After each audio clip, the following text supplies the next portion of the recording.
नमस्कार। प्रादेशिक समाचार के साथ मैं नीलम कुमार। पहले मुख्य समाचार। प्रधानमंत्री नरेंद्र मोदी राष्ट्रीय युवा दिवस पर आज नई दिल्ली में विकसित भारत युवा नेता संवाद में युवाओं से करेंगे बातचीत। स्वास्थ्य मंत्री इरफान अंसारी ने कहा, राज्य में 1000 नए प्राथमिक स्वास्थ्य केंद्र खोले जाएंगे। स्वास्थ्य व्यवस्था को बनाया जाएगा सुदृढ़ और बेहतर। झारखंड में ठंड का कहर जारी। आज से 17 जनवरी तक राजधानी रांची सहित राज्य के कई जिलों में छाएंगे बादल। और आज से रांची में पहली महिला HIL का होगा आगाज। पहला मैच दिल्ली SG पाइपर्स और ओडिशा वॉरियर्स के बीच खेला जाएगा। और अब समाचार विस्तार से। आज राष्ट्रीय युवा दिवस के अवसर पर प्रधानमंत्री नई दिल्ली के भारत मंडपम में विकसित भारत युवा नेता संवाद में भाग लेंगे। श्री मोदी देश भर के 3000 युवा नेताओं के साथ संवाद करेंगे। प्रधानमंत्री नरेंद्र मोदी ने कहा है कि विकसित भारत युवा नेता संवाद देश के युवाओं को राष्ट्र के विकास यात्रा में शामिल करने की एक अनूठी पहल है। श्री मोदी ने युवा और खेल मामलों की राज्य मंत्री रक्षा खड़से का राष्ट्रीय युवा उत्सव 2025 और विकसित भारत युवा नेता संवाद पर लिखा एक लेख साझा करते हुए कहा कि इस कार्यक्रम का उद्देश्य विकसित भारत के सपने को साकार करने के लिए युवाओं में ऊर्जा, रचनात्मकता और नेतृत्व को दिशा प्रदान करना है। स्वास्थ्य मंत्री इरफान अंसारी ने कहा है कि राज्य में 1000 नए प्राथमिक स्वास्थ्य केंद्र PHC खोले जाएंगे। उन्होंने कहा है कि प्रदेश की स्वास्थ्य व्यवस्था को सुदृढ़ और बेहतर बनाया जाएगा और चिकित्सकों की भी नियुक्ति की जाएगी।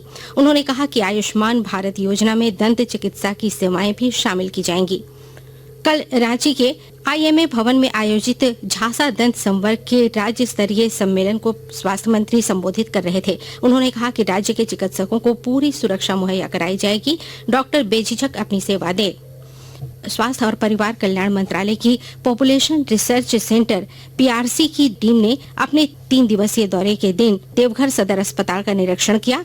केंद्रीय PRC टीम की सदस्य डॉक्टर प्रियंका और डॉक्टर प्रज्ञा ने केंद्र सरकार की ओर से संचालित विभिन्न स्वास्थ्य योजनाओं का भौतिक सत्यापन के साथ दस्तावेजों की भी जांच की।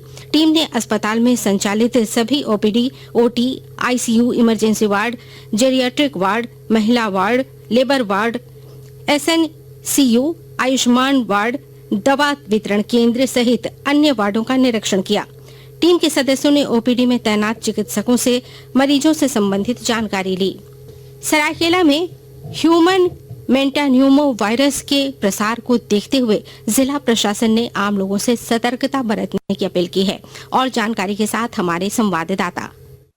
देश में ह्यूमन मेटान्यूमो वायरस के प्रसार को देखते हुए जिला प्रशासन सतर्क हो गया है। प्रशासन एवं स्वास्थ्य विभाग द्वारा मिलकर लोगों को सतर्क रहने के लिए अपील की गई है। जिला उपायुक्त रविशंकर शुक्ला ने बताया कि यह वायरस सामान्य सर्दी जुकाम के समान लक्षण दिखता है। इसके लिए घबराने की जरूरत नहीं है। उन्होंने कहा कि सुरक्षित और सावधान रहने की जरूरत है। खासकर बच्चों, बुजुर्गों और कमजोर रोग प्रतिरोधक क्षमता वाले लोगों को इस वायरस से खतरा है। ह्यूमन मेटान्यूमो वायरस से बचने के लिए साफ सफाई आवश्यक है। गोलक बिहारी, आकाशवाणी समाचार, सरायकेला खरसावां।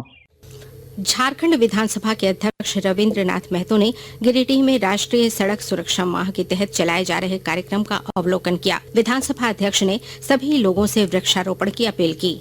पर्यावरण संरक्षण के लिए लोगों को संदेश देने के लिए, पर्यावरण को बचाने के लिए हम लोगों ने इस समाहरणालय परिसर में वृक्ष रोपण किए और इसके साथ साथ लोगों से भी हम लोगों ने आप लोगों के माध्यम से अपील की। इस पर्यावरण को बचाने के लिए आपके अगल बगल में जो भी वृक्ष रहित भूखंड पड़ा हुआ है उसमें निश्चित रूप से आप लोग भी पेड़ पौधा लगाने के काम करें।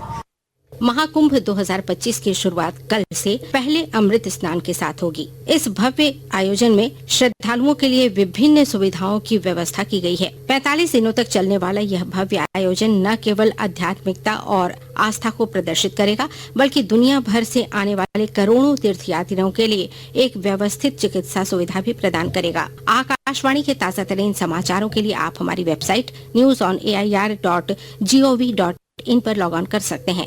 ताजा समाचार X handle @AIR news alerts और Facebook page All India Radio News पर भी उपलब्ध है।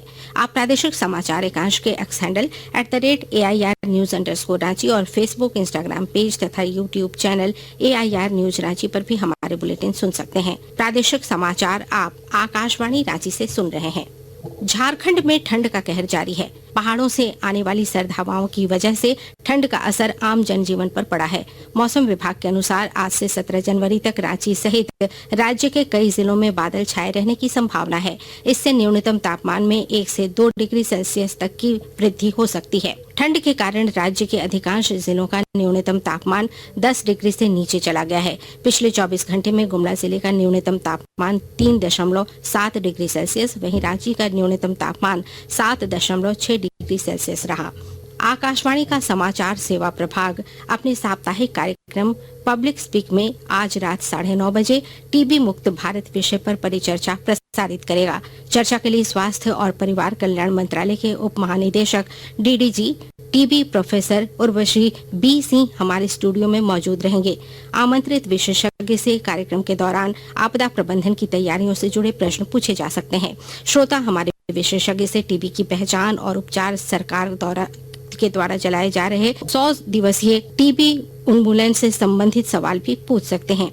यह सवाल टेलीफोन नंबर 011-2342-1050 और 011-2331-4444 पर पूछे जा सकते हैं।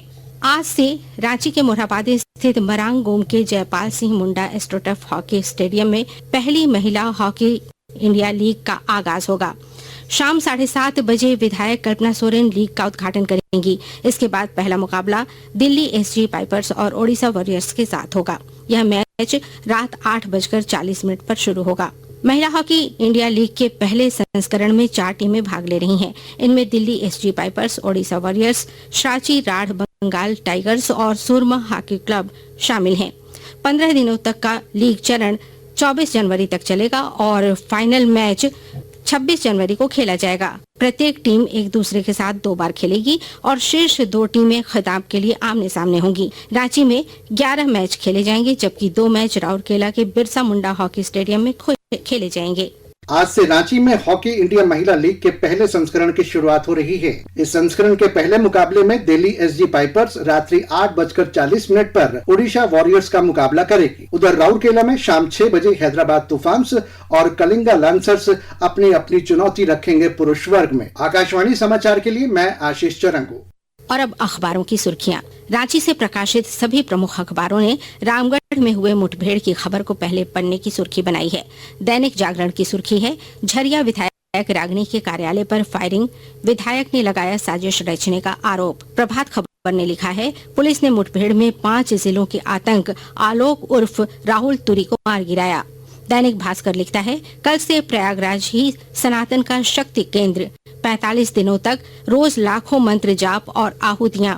हिंदुस्तान की सुर्खी है, लोहरदगा से गिरफ्तार शहबाज से दिल्ली पुलिस स्पेशल सेल कर रही है पूछताछ, खुलेंगे कई राज। अंग्रेजी अखबार हिंदुस्तान टाइम्स और टाइम्स ऑफ इंडिया ने दिल्ली चुनाव से पहले दिल्ली आबकारी नीति पर कैग की रिपोर्ट को पहले पन्ने की सुर्खी बनाई है। और अब अंत में मुख्य समाचार एक बार फिर। प्रधानमंत्री नरेंद्र मोदी राष्ट्रीय युवा दिवस पर आज नई दिल्ली में विकसित भारत युवा नेता संवाद में युवाओं से करेंगे बातचीत। स्वास्थ्य मंत्री इरफान अंसारी ने कहा, राज्य में 1000 नए प्राथमिक स्वास्थ्य केंद्र खोले जाएंगे, स्वास्थ्य व्यवस्था को बनाया जाएगा सुदृढ़ और बेहतर। झारखंड में ठंड का कहर जारी, आज से 17 जनवरी तक राजधानी रांची सहित राज्य के कई जिलों में छाएंगे बादल। और आज से रांची में पहली महिला HIL का होगा आगाज, पहला मैच दिल्ली SG पाइपर्स और ओडिशा वॉरियर्स के बीच खेला जाएगा। इसके साथ ही आकाशवाणी रांची से प्रादेशिक समाचार का ये बुलेटिन समाप्त हुआ। अगला प्रादेशिक मुख्य समाचार 10 बजे प्रसारित किया जाएगा। नमस्कार।